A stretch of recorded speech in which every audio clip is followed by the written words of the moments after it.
Gingrich bilan suhbat. 7. Xitoy Kompartiyasining tahdidi Amerika duch kelgan 5-chi qitimliq mavjudlik tahdiddir. Tarjim qiluvchi Uyg'ur Pidoyi tarjimonlar guruhidan Bilmasjon. 2019-yil 12 noyabr. Bu maqolada Fang Wei Gingrichning bu yangi kitobiga bo'lgan ta'sirotini va munosabatli masalalarga bo'lgan mulohazasini bayon qildi. Xitoy Kompartiyasining tahdidi Amerika duch kelgan 5-chi qitimliq mavjudlik tahdiddir. Agar siz Gingrichning bu yangi kitobini o'qimoqchi bo'lsangiz, u 300 necha bet atrofida. Men o'qib chiqdim. Menga eng cho'nqir ta'sir qilgan yerlarini bu yerda ko'pchilik bilan o'rtoqlashqim bor. Gingrich Xitoy Kompartiyasining hozirgi tahdidini nihoyat og'ir tahdid deb qaragan. Oldingi programmada Gingrichning Xitoy tahdidini Amerika duch kelgan 5-chi qitimliq mavjudlik tahdidi deb qaraydiganligini so'zlagan edim. Undaqda oldingi 4 qitimliq tahdid qaysilar? Birinchi qitimligi bo'lsa Amerikaning Buyuk Britaniya imperiyasiga qarshi mustaqilligini qo'lga keltirish urushi mezgilidagisi. Agar bu urushda Amerika yengilib qolgan bo'lsa, albatta Amerikamo mavjud bo'lmagan Angliyaning bir mustamlikasiga aylangan bo'ladi. Ikkinchi qitimligi Amerikadagi ishki urush. Bu urush Janub-Shimol urushi deb ataldi. Agar bu urushda Janub taraf yengan bo'lsa, qulluq tuzum Amerikada nihoyat uzun vaqt davomlashgan, bugungi Amerika yoki Lincolnning ta'siri bugungacha davomlashgan Amerika mavjud bo'lmagan bo'ladi. Üçüncü qitimliq tahdid bo'lsa, Ikkinchi dunyo urushi. U chaqda Amerika natsist Germaniyasidan iborat bu g'ayur ideologiyaga va uning qudratli harbiy kuchiga duch kelgan bo'lib, agar natsist Germaniyasi va Yaponiya ittifoqlashib g'alaba qilgan bo'lsa, Amerikani o'z ichiga olgan bugungi dunyo tartibi mavjud bo'lmagan bo'ladi. 4-chi qitimligi bo'lsa, Amerika Sovet sovuq urushi. Sovet kommunist lageri butun dunyoga kengayishga boshlaganda Amerika bo'ldi qilishni yoki chekinishni tanlagan bo'lsa, yoki sovuq urushda yengilib qolgan bo'lsa, albatta hozir kommunizm yer sharini qoplagan bo'ladi. Gingrich hozirgi Xitoy Kompartiyasining Amerikaga bo'lgan tahdidining jiddiylik darajasini oldingi 4 qitimligi bilan barobar darajada jiddiy deb qaragan. U bizning duch kelganimiz Amerikaning mavjudlik masalasi. Chunki Xitoy Kompartiyasining yuqori texnika, savdo, ahli mulk huquqi qatorliq har jihatlardagi o'g'irliklari xuddi kalkun besib kelgandekla bo'layotidi. Qo'rshav shaxmat o'rinlashtirishidek o'zining ta'sir doirasi va kuchini butun dunyoga kengaytiryotidi. Eng xalqliq yeri Xitoy Kompartiyasining Amerikaning o'rniga dastashdek g'arizi bor deydi. Pennisning leksiyasi Xitoy Kompartiyasiga munosabatni saqlab qolishning shartini ko'rsatib berdi. Ya'ni Xitoy Kompartiyasi cho'qim Amerikaning qimmat qarashiga hurmat qilish kerak. Bugungi Amerikaning siyosiy markazi bo'lgan Washingtonda hozir nihoyat kuchli bir chaqiriq bor. Buni hech bo'lmaganda ma'lum bir tarafning chaqiriqi deyishga bo'ldi. U bo'lsa-mu aloqani uzishdir. Ya'ni Amerika Xitoy bilan savdo qilmasin bo'ladi. Muavin prezident Pence Ushapning oldida so'zlagan 2-chi qitimliq Xitoy siyosatlari to'g'risidagi leksiyasida mundaq gapni qilgan. Biz Xitoy bilan munosabatni uzamdiq yo'q. Men jaranglik qilib shundaq deyalaymanki, yo'q. Bundaq bo'lganda aloqani uzish chaqiriqi asosiy iqimda bo'lmagan ma'lum bir tarafning ko'z qarshidek turdi. Shundaqmi? Mening Amerikani kuzatishim bo'yicha bo'lganda, oldingi qitimliq leksiyada Pence birinchi qitimdagidek qattiq talaffuzda so'zlamadi, ammo qo'lida qilib qolgan bir tal qisqa zaytun shexini sundi. Agar Xitoy Kompartiyasi qo'lni sunib bu zaytun shexini olsa, savdo suhbatida ikki taraf kelishib qoladi degan gap. Undaqda Xitoy taraf burunqidek o'g'irlaydigan, bulaydigan usullarni yana qo'llanmasa, ikki tarafning keyingi masalalarni xayrlik bir taraf qilish ehtimolligi bo'ladi. Agar bu qitimqi zaytun shexini olmasa, meningcha Trump doiralari, ya'ni Amerika hukumati keyingi navbatda texmi qattiqlik qiladi. Ammo Pencening so'zligini munosabatni uzish emas bo'lsa-mu, buning sharti bor. U bo'lsa-mu Xitoy Kompartiyasiga Amerikaning qimmat qarashiga hurmat qilishini ta'kidlashdir. Amerika Xitoy qarshilashishining mohiyati Xitoy Kompartiyasi bilan bo'lgan qarshilashish. Amerika hukumat doiralari Xitoy Kompartiyasi deganlik Xitoy davlati deganlik emas deb aniq aytgan. Bu yerda o'qirmanlar va tingsharmanlarga aniq eskartib qo'ymoqchimanki, Amerika Xitoy munosabatlarining qarama-qarshiligi bizning his qilganimizdan allaqachon eshib ketgan bo'lishi mumkin. Biz savdo urushi, jidallashib qelish, talashib qelish, bu pul sening, o pul mening deganliklarni ko'z oldimizga keltirishimiz mumkin. Amaliyotda undaq emas. Balki Gingrich degandek. Gingrich Trumpga xeyli cho'ng ta'sir ko'rsatgan. Amaliyotda u dal davlat strategiya maslahatchisiga o'xshash bir odam. Uning tafakkur doirasi intayin keng bo'lib, davlat strategiyasi deb atalgan. Shunga u mushundaq bir xil tafakkur usuliga vakillik qila oladi. Bu men so'zlamoqchi bo'lgan ikkinchi ish. Gingrich o'xshash bo'lmagan so'rinlarda ham shundaqla bu yangi kitobi Trump bilan ilishishdimi bir muhim nuqtani so'zlab o'tgan. U biz Xitoy xalqi bilan qamlashammidik. Növbətdəki Xitay-Amerika rəqabətləşişi yoki qarşılaşışı hərgizmi ikki madaniyatning rəqabətləşişi emas. İkki millatning rəqabətləşişimi emas. Nima uchun shundaq deydi? U mundaq deydi. Agar Xitoy hukumatı bir vijdonli hukumatga o'zgarsa, biz bu vositalarni va usullarni qo'llanmagan bo'lardik.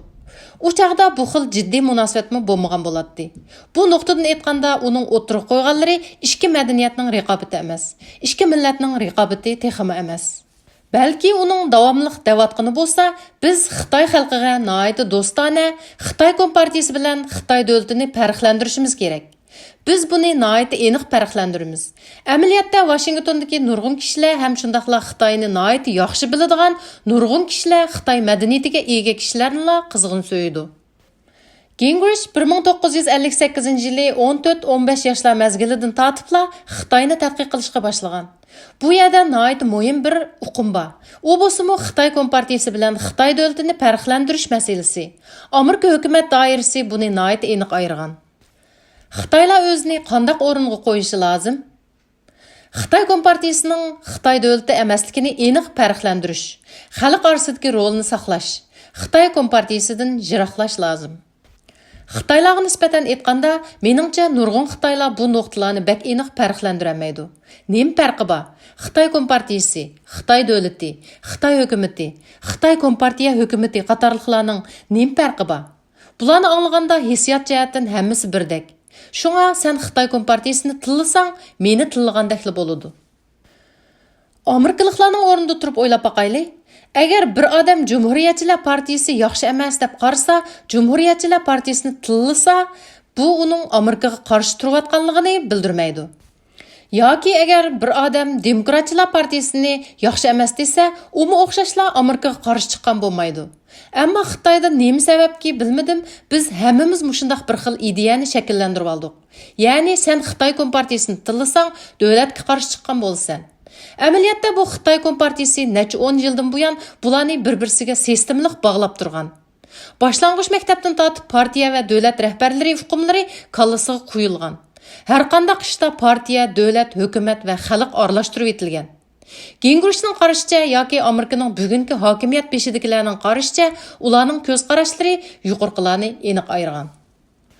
Meningcha bu vaqtda Xitoylar o'zini qaysi o'ringa qo'yishi muhokama qilishga tegishli bo'lgan bir tema. Biz o'zimizni qaysi o'ringa qo'yishimiz kerak. Aniq ayirishga tegishli yerlarni aniq ayirish kerak. Shunga biz Xitoy kompartiyasi mustabid hokimiyati bilan orliq saqlashimiz kerak. Bu Xitoy elchixonalari, konsulxonalarini o'z ichiga oladi. Chunki keyin bu o'rinlarning hammasi gumonliq o'rinlar qatoriga kirgizilishi mumkin. Shunga biz o'zimizning puxroliq rolimizni saqlab qolishimiz, Xitoy bilan Amerikaning o'rtaq kelgusi uchun rol o'ynashimiz kerak. Amaliyotda biz nihoyat yaxshi rol o'ynay olamiz. Gingrich aytgandek, biz hammamiz keyingi avlodlar uchun texmi go'zal bo'lgan jamiyatni qurib chiqishni umid qilamiz. Trumpning zo'r natijasi kon huquq imtiyozlaridan ado-judo bo'lib, Xitoy kompartiyasiga qarshi jangga o'tgan tunji prezident. Xitoy kompartiyasidan vahim his qilib 1998-yili Shanghaydan Amerikaga ko'chman bo'lib borgan bir Xitoy o'quvchi Gingrichning leksiyasidan keyin mundaq deb so'radi. Siz bilan prezident Trumpning qo'yiq munosabatini bilamiz. Prezident Trump navbatda Xitoy kompartiyasi bilan savdo suhbati elib beryotdi. Heyl nayranglari xilma-xil. Shundaqla kishilik huquqni dafsanda qilib kelayotgan bir qabih hukumat bilan suhbat ustilida ro'baro kelganda Amerika qanday qarshilik ko'rsatish kerak? Gingrich mundaq deydi. Bu faqat qarshilashishning boshlanishi bo'lib, Trumpning eng cho'ng natijasi bo'lsa, kon huquq imtiyozlaridan ado-judo bo'lib, Xitoy kompartiyasiga qarshi jangga chiqqan tunji prezident. Trump prezident Obamaning davlatlik axborot bosh taftishining mundaq deganini anglaydi. Amerika har yili ahli mulkning o'g'irlanishi sababidan 40-50 million dollar ziyon tortib kelyotdi. Tramp bir savdogar bo'lish salohiyati bilan bundaq ahvolning davomlashishiga qat'iy yo'l qo'ymaslik kerak deb qaraydi. Dastlabida Trampning Xitoy masalalarini atrofli bilishi notayin edi. Ammo u nihoyatda ehtiyotchanlik bilan ish ko'rgan. Gingrichning qarashicha Tramp birinchi kelishimni tuzishdan umid qilgan. Albatta, u buning yetarli emasligini aniq biladi. Shunga u cho'qim ikkinchi, uchinchi kelishimlarni qo'lga keltirish kerak.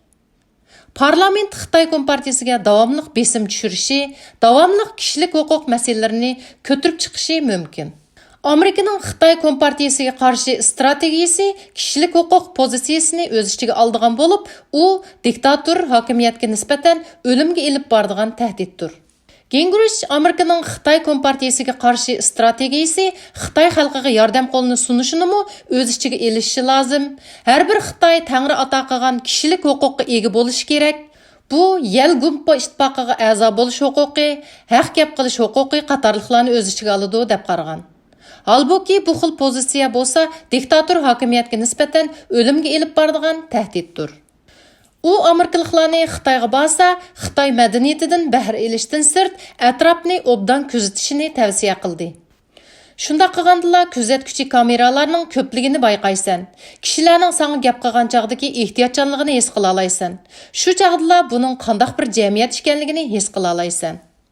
Kaliforniyadagi siyosatvozlar Kaliforniyani 21-asrdan 19-asrga chekindirib Gingrich Kaliforniyaga kelganda siyosatvozlarning Kaliforniyani Venezuelaga aylantirib qo'yayotganligidan qattiq cho'chigan. 2 million aholi toksiz qolgan. Yana kelib bu xil ahvol qayta sodir bo'layotgan.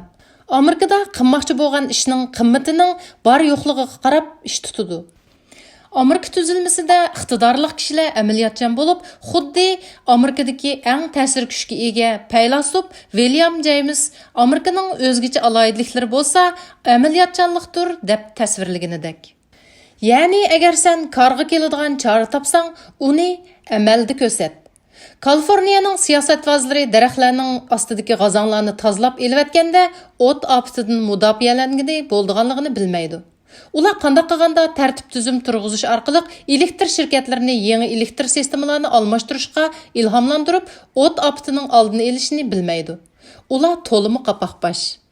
O'tgan 10-15 yilda Kaliforniya siyosatvozlari bu shtatni 20-asrdan 19-asrga chekindirib Bir tarafdan dengiz okeanlarni bulg'aydi deb plastikni ishlatishga ruxsat qilmaydi.